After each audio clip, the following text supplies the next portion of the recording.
बहुजन समाज के लोगों, आज लखनऊ में कार्यक्रम था, लेकिन रात सूचना मिली कि एक मुस्लिम भाई को पीट दिया है और ये सरकार गूंगी बहरी हो गई है। हमने कहा कि आपका भाई संविधान हाथ में लेकर आ रहा है और झंडा और डंडा मजबूत है राजस्थान के अंदर, हम देखते हैं कि हमारे मुसलमान भाई को कौन हाथ लगाता है।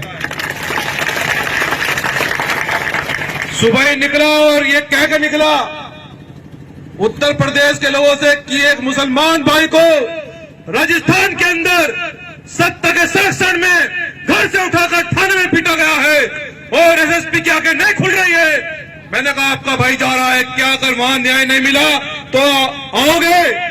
तो उत्तर प्रदेश के लोगों से वादा करके आया हूं कि अगर कुछ ही घंटे में अगर इस जिले के प्रशासनिक अधिकारियों की आंखें नहीं खुली तो उत्तर प्रदेश के लोग भी यहीं आने के लिए तैयार बैठे हैं। यहाँ का शासन और प्रशासन भ्रम में न रहे और हम लोग संवैधानिक लोग हैं, हम लोग न्यायप्रिय लोग हैं, हम लोग बेवजह कोई बवंडर नहीं करना चाहते।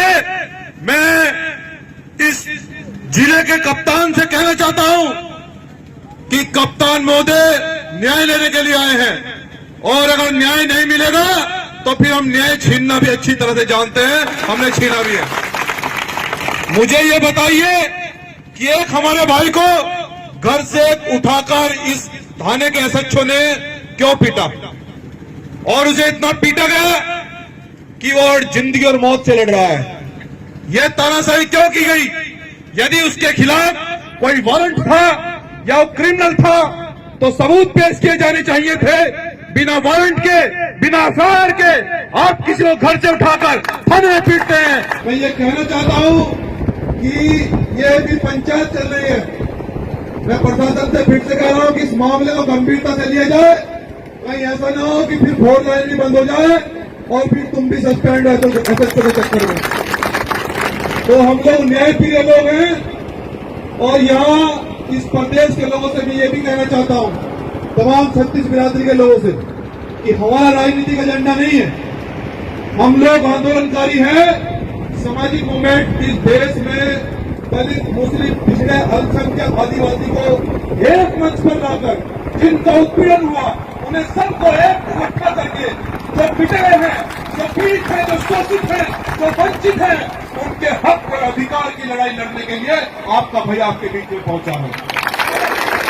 हम लोग चाहते हैं कि अब राजस्थान में जहां भी हमारे भाई पर, बहुजन समाज के एक भी बच्चे पर हमला होगा, हमारे बुजुर्गों को पीटा जाएगा, हमारी जमीनें छीनी जाएगी, तो भी मारने का झंडा चारों दिशाओं में घूमने का काम करेगा। राजस्थान के लोग जेल जाने के लिए तैयार रहता है, लेकिन हम सरकार को यह कहना चाहते हैं कि अगर तुम जेल भेजना चाहते हो तो अपनी जाओ सलाखें बड़ी कर लो। तुम्हारी जेल में हम नहीं आने वाले। हमारी इतनी जनसंख्या है देश के अंदर, हमारी जनसंख्या देश के अंदर कई और मुसलमान की जनसंख्या इतनी है कि जेलें हमें कम पड़ जाएगी। हमारे लिए जेल के ताले तोड़ने पड़ेंगे और जेल की दीवारें कम पड़ जाएंगी, सलाखें कम पड़ जाएंगी। मैं ये कहना चाहता हूँ इसलिए सरकार से कि सरकार होश में आ जाए, सरकार न्याय करे, सरकार संविधान के रास्ते पर चलकर एक आम आदमी की बात को सुने। और प्रशासनिक अधिकारियों से मैं कहना चाहता हूँ कि आपको संविधान के अनुसार इस संवैधानिक कुर्सी पर इसलिए बिठाया है कि एक मजदूर के साथ में, एक आम आदमी के साथ में आप न्याय करेंगे।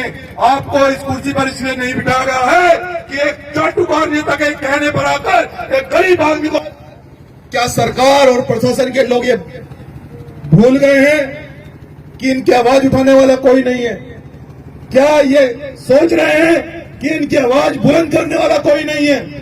अभी अब्दुल कलाम साहब के भी यहाँ जिंदा है देश के अंदर और बाबा साहब डॉक्टर अम्बेडकर के भी जिंदा है देश के अंदर। लेकिन मैं अपने इस 36 बिरादरी के लोगों से और यहाँ दलित और मुसलमान भाइयों से ये कहना चाहता हूँ कि आहों से पत्थर पिघलेगा, इस धोखे में मत रहना।